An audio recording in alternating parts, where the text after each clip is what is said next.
addition to your down payment. So guess what? Yeah, you have 100% financing, but now there's a program that provides down payment assistance that will help alleviate some of those costs. That's a really good thing, guys. Side note, can you use down payment assistance with the VA? Because the VA is also 100%. You can. You can use the VA loan is 100%, and you can use the down payment assistance to bring down your principal or to pay your closing costs. And if you're in Georgia, most states have it. I know Georgia and Alabama have it. You can use that down payment assistance even if you're a veteran to pay your closing costs or to buy down your loan. So guys.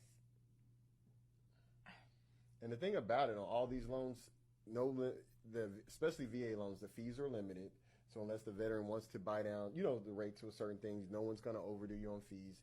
USDA, you can actually, if the house appraises for more, finance another 2% of the closing cost into the loan. So this is all going to depend on the appraisal and everything. Only thing you got to be careful on USDA loans is that they're putting value on the home. They're only going to give you like up to 5 acres. So if you buy a house on 30 acres or something, you're going to get values on the 5 acres that the home is on. Yeah, and that other 25 acres, you're going to be paying out your pocket. Stop playing. So it's going to be in the appraisal, but the appraisal is not going to take, into account all that. That's on most properties. Like VA, there's a lot of veterans go out to rural areas, but it's better for them to use the VA loan. So there's no limit on the acreage, but they're giving value to the home. So it doesn't matter if it's on 100 and 5 acres around. Yeah.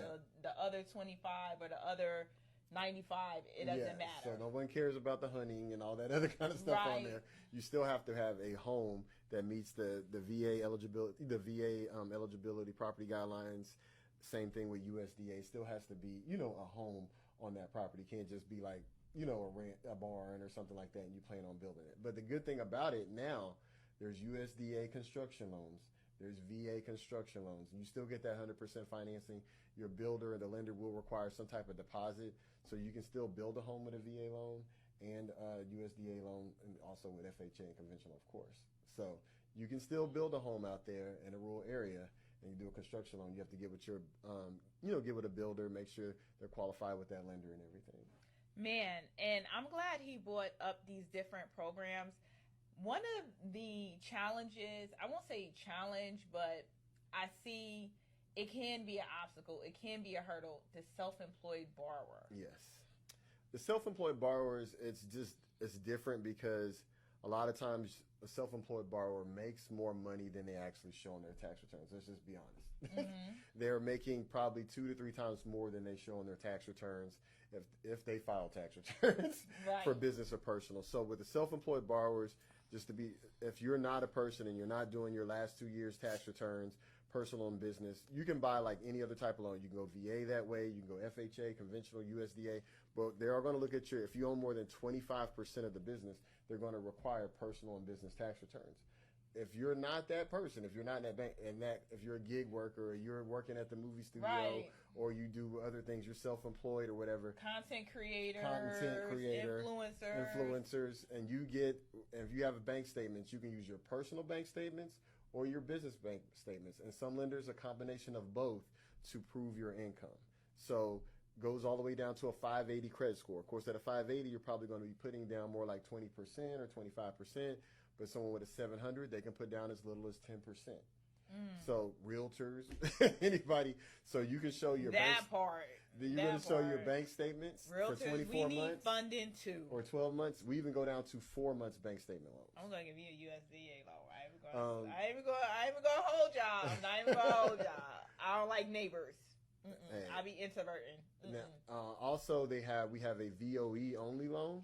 So if you're someone and you're in a 1099 only loan, so if you work for companies or you work for multiple companies, like the gig workers, so if you have Instacart, you have something else, you have whatever, DoorDash, so you can get that Uber Eats, you can take that 1099 and that can be your income. They're going to count only a certain percentage of it because if you have a CPA, that CPA can say, hey, only 25% of this or 15% of this goes to their business expenses, and then the bank will calculate your income and then we'll back it up and say how much you can afford. So there are options out there. Just because you haven't filed your tax returns doesn't mean that you cannot purchase a home.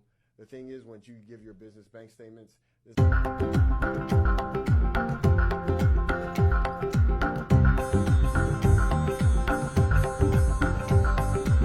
of Boardroom Savages is brought to you by Thrive Mortgage, the Reggie Graham team, in MLS number 240-34227.